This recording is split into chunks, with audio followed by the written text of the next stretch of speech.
유다 제12대 왕인 아하스는 죄에 죄를 더하고 악에 악을 더하는 그런 악한 왕이었습니다. 이런 아하스가 회개하고 돌아오도록 하나님은 아람을 사용하시고 북이스라엘을 사용하셨습니다. 그리고 에돔과 블레셋을 사용하셔서 그들의 손에 유다를 그리고 아하스 왕을 넘겨주셨다. 성경 그렇게 말씀합니다. 그들은 어쩌면 유다의 속국과도 같은 아주 약한 그런 나라들인데 하나님께서 아하스와 유다를 낮추시기 위해서 그들의 침략을 허락했고 그리고 그 침략으로 말미암아서 많은 유다 사람들이 죽고 많은 재물을 약탈당하는 그런 수치를 당하게 됐습니다. 범죄한 유다 아하스 왕을 하나님께서 그렇게 낮추셨습니다. 그와 같이 우리 복음적인 그리스도인들을 하나님이 낮추실 때가 있습니다. 하나님이 낮추실 때 인생에 나타나는 현상이 무엇입니까? 하나님이 우리를 낮추시면 어떻든 하나님께서 우리에게 제자리로 다시 세우시고 또 잘못된 것들은 회개하게 하고 그리고 다른 길을 걸어갈 때 제대로 된 길을 걸어가도록 하기 위해서 하나님께서 우리에게 개입하셔서 우리의 발걸음을 멈추게 하시고 우리를 낮추실 때 그 낮추심의 현장에 현상이 드러나게 된다 하는 것입니다. 그것이 무엇입니까? 삶의 곤고함입니다. 아하스 왕이 심히 곤고했습니다. 하나님께서 낮추심의 결과로 곤고함을 겪게 될 때 하나님께서 우리 인생들에게 무엇을 기대하실까요? 어떻게 하시기를 원하십니까? 하나님께서 우리를 낮추실 때 우리에게 곤고함이 임할 때 우리는 철저하게 낮아져야 하는 것입니다. 곤고할 때 겸손해져야 합니다. 하나님이 왜 자신을 낮추셨는지를 깊이 생각해 보아야 합니다.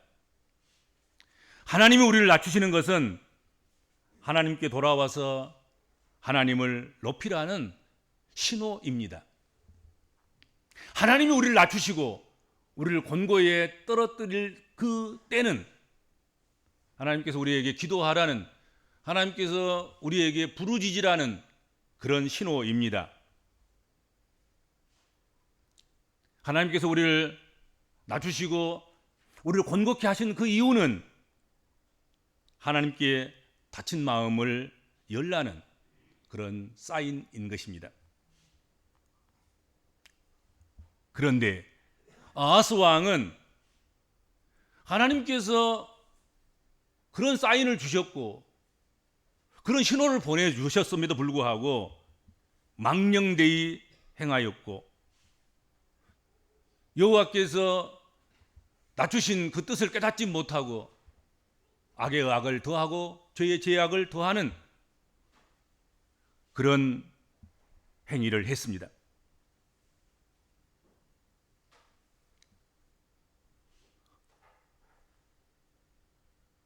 아하스 왕이 곤고한 그런 날이 이르게 됐을 때 어떻게 했습니까?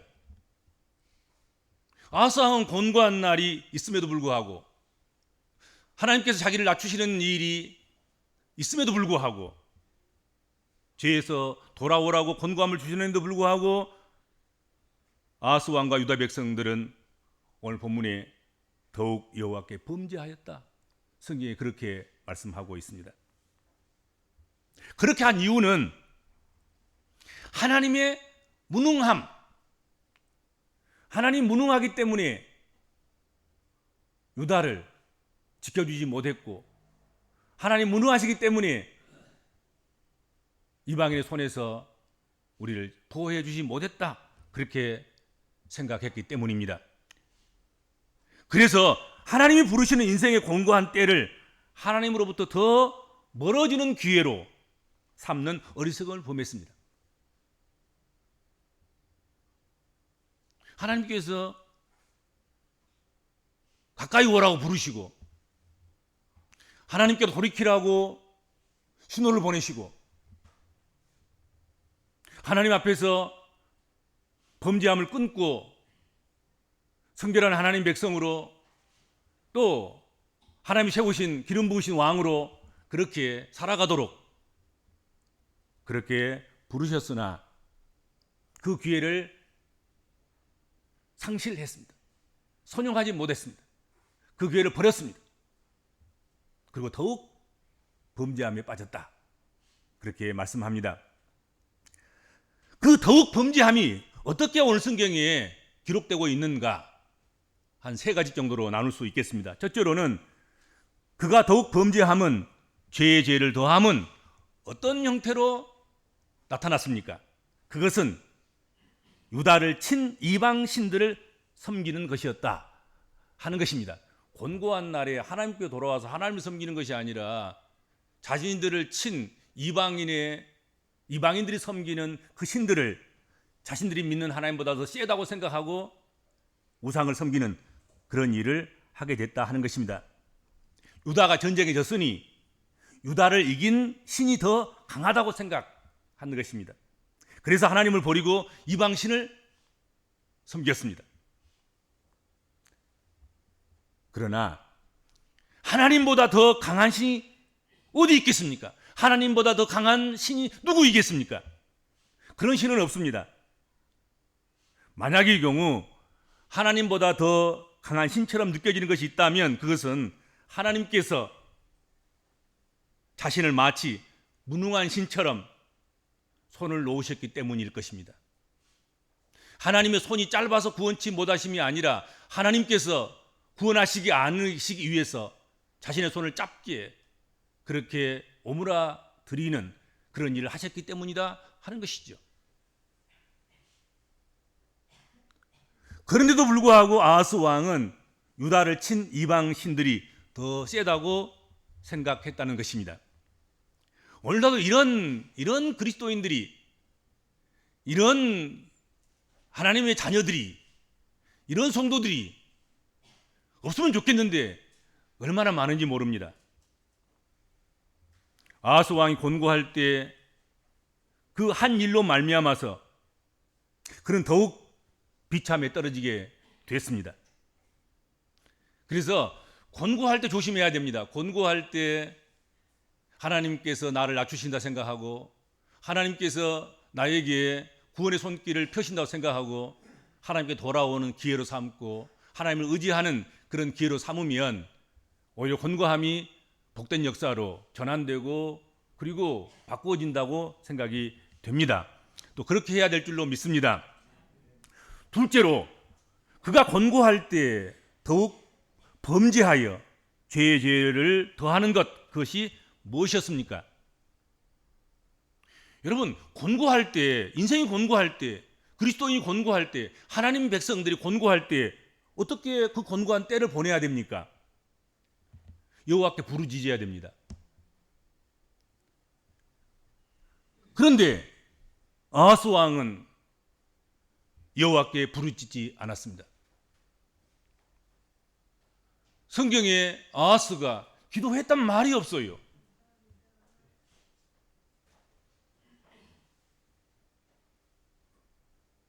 아하스와 유다 백성들이 곤고할 때 아하스가 앞장서서 유다 백성들을 이끌고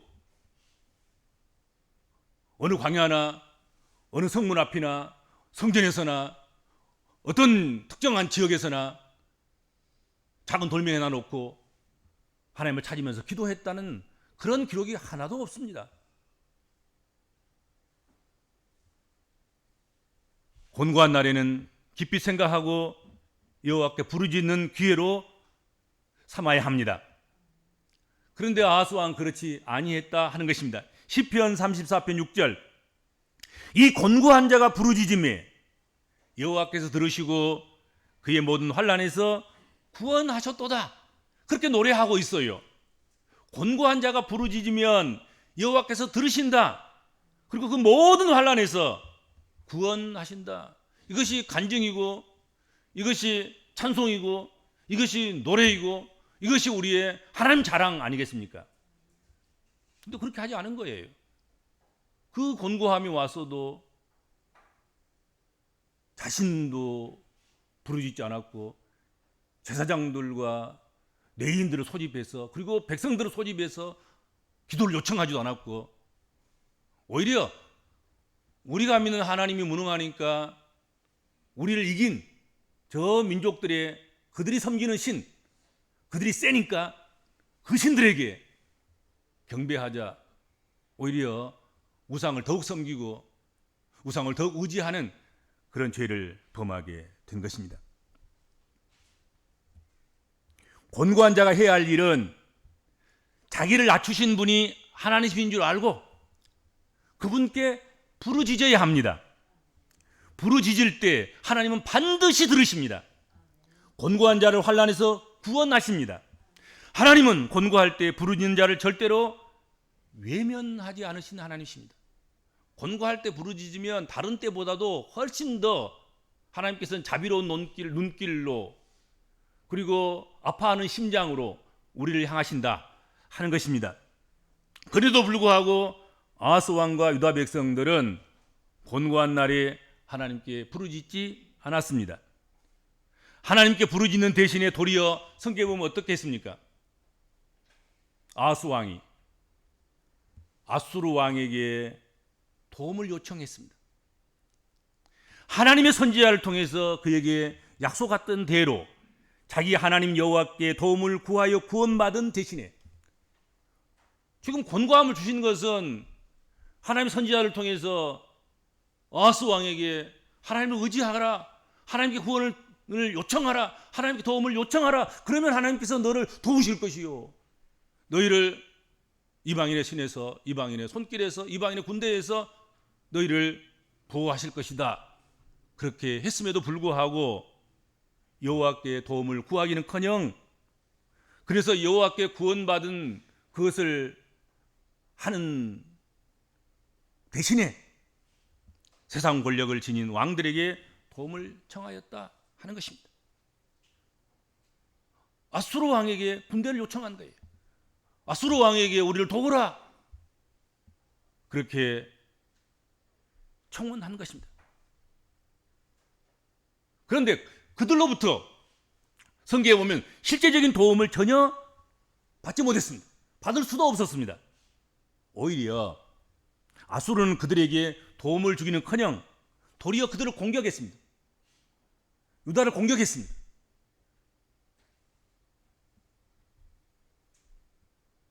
이리를 문 밖으로 쫓아내려다가 더 무섭고 사나운 사자를 집 안으로 끌어들이는 그런 꼴이 되고 말았다 하는 것입니다.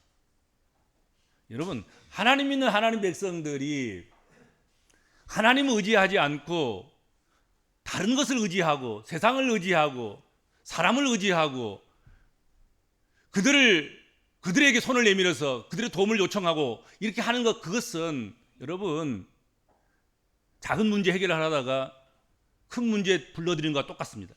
그렇게 하시면 안 됩니다.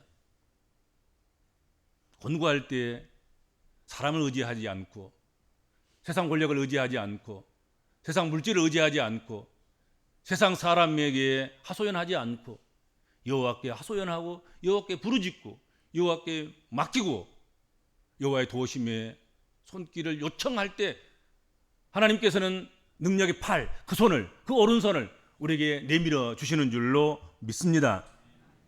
세 번째로는 아하스가 곤고할 때 더욱 범죄하여 죄의 죄를 더한 것, 그것은 곤고할 때 성문을 닫고 성전 기구들을 다 망가뜨리고 부서뜨리고 그 기능을 상실하도록, 그 기능을 다 하지 못하도록 물두멍은 깨뜨리고 받침들은 다 빼내서 버리고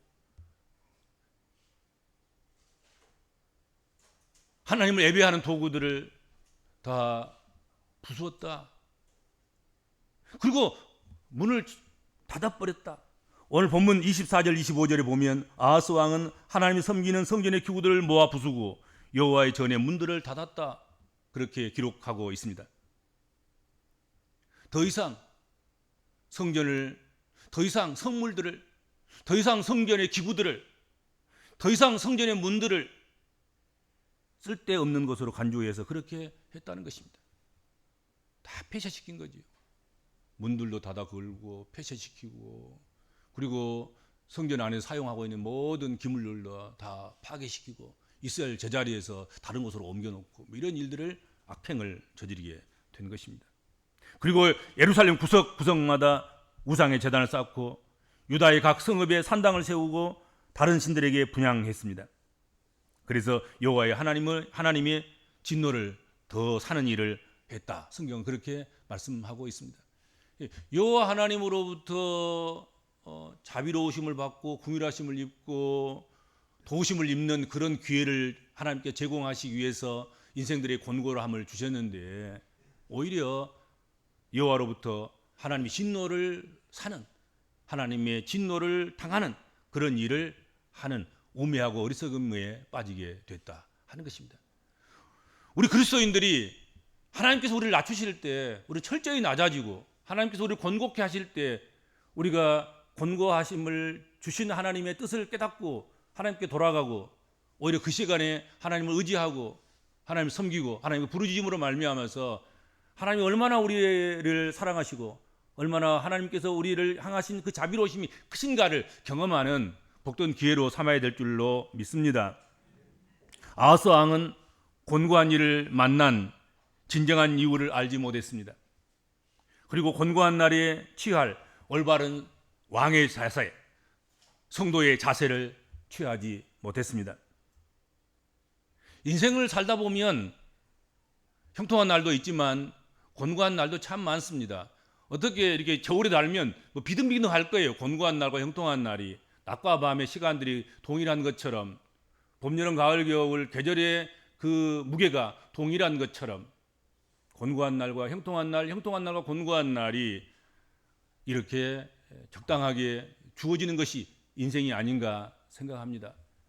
여러분, 꼭 바람이 불지 않고 비가 오지 않고 맑고 쾌청한 그런 날만 좋은 날이고 복된 날이고 하나님이 주신 선물이라고 생각하시면 안 됩니다. 봄에 모진 바람은 나뭇가지를 뿌리까지 흔들어서 저 밑에 있는 수분과 그리고 영양분을 저 꼭대기에 있는 작은 가는 가지 하나에까지 그것을 빨아 올리는 그런 역할을 하기 위해서 봄의 바람을 주신 것입니다. 여름의 바람은, 그 모진 태풍과 그 모진 강한 바람은 그 바람을 통해서 너무 많이 핀 꽃, 너무 많이 달린 열매, 너무 풍성한 곡식, 이 농산물이라는 것은요, 하나 많은 것으로 인해서 농산물이 값이 확 떨어지는 것입니다. 하나 적은 것을 통해서 농산물의 값이 천정부를 뛰는 것입니다. 그렇지요.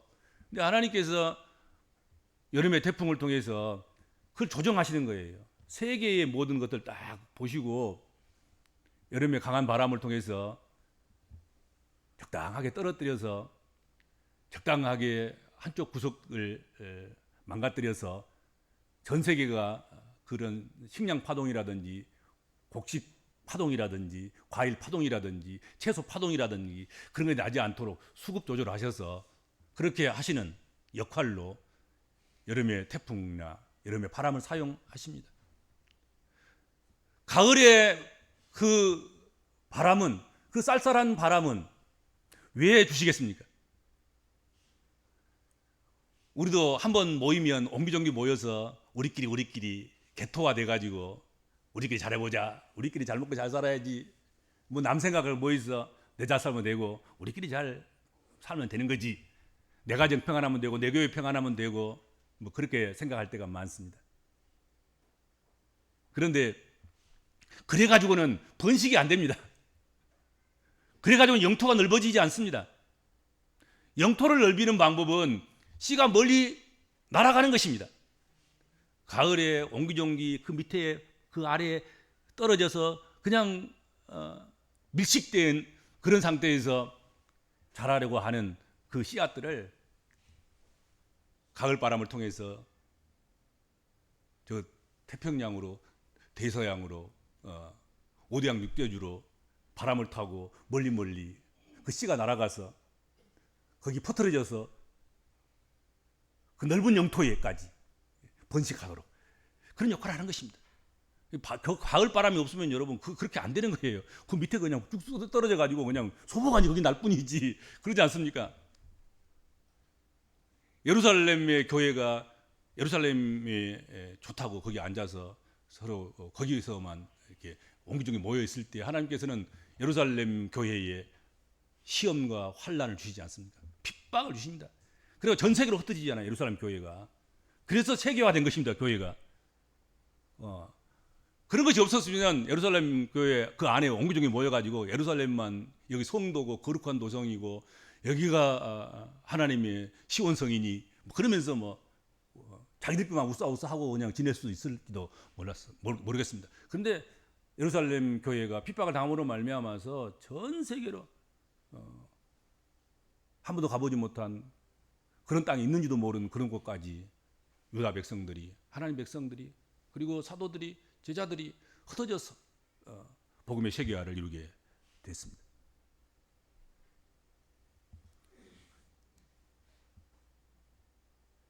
겨울의 태풍, 겨울의 바람, 겨울의 폭설. 여러분, 그 왜 있는 줄 아십니까? 그것은 봄을 대비하기 위한 것입니다. 불필요한 가지가 그 폭설의 무게에 견디지 못하고 부러져야 합니다. 그래야지 모든 가지에 태양, 햇빛이 들어가는 것입니다. 그래서 내년에 꽃필 꽃이 피고 그 핀 꽃에 햇빛이 들어가고 열매에 햇빛이 비침으로 과일이 달고 맛있는 좋은 과일이 되는 것입니다. 그리고 필요한 가지만 남겨서 필요한 가지에만 꽃이 생기고 그리고 싹이 생기고 순이 생겨서 그렇게 나무가 자라게 모든 식물들이 자라도록 그렇게 하기 위해서 사실은 겨울에 그 무서운 폭설도 있는 것이고 겨울에 그 찬바람도 있는 것입니다. 필요 없는 것은 없는 것입니다. 하나님께서 다 필요하시니까 우리가 주신 것 아니겠습니까? 인생이 살다 보면 공고할 때가 있습니다. 어렵고 힘들고 고통스러울 때가 있습니다. 그러나 아무리 답답하고 괴로운 일이 있어도 하나님의 자녀들은 하나님을 찾아야 살 길이 있습니다. 성전 문을 닫으면 안 됩니다. 기도의 문을 닫으면 안 됩니다. 다른 것이 다 닫혀 있을 때에도 성전을 향하는 우리의 마음문은 열려 있어야 되고 성전 문은 열려 있어야 되고 성전의 모든 기구들은 제자리에 놓여 있어야 하는 줄로 믿습니다. 우리 복음적인 그리스도인들은 곤고할 때 어떤 행동을 하십니까? 아하스 왕처럼 해서는 안 됩니다. 아하스 왕의 길로 가면 안 됩니다. 그것은 믿음의 길이 아닙니다. 그걸 보여주시기 위해서 성경이 이 아하스 왕의 역사를 기록하고 있는 것입니다.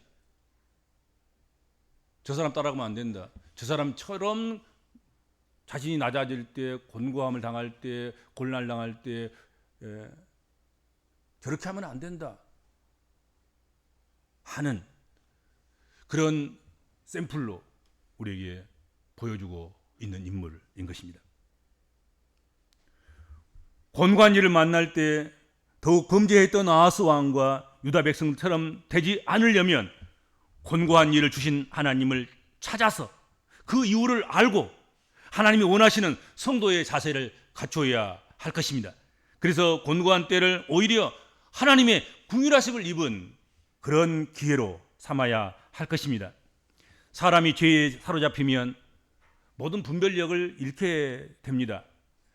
멸망의 길로 가면서도 그것이 멸망의 길로 가는 길인지를 알지 못합니다. 그러므로 곤고한 일을 만나면 더욱 죄악이 덮기 전에, 죄악에 묻히기 전에 회개하고 돌이켜야 합니다. 성경에 복음적인 사람들처럼 권고할 때 자기를 살피고 부르짖어서 하나님의 구원하심을 입은 때로 그렇게 삼아 나가는 복된 성도들이 되시기를 바랍니다.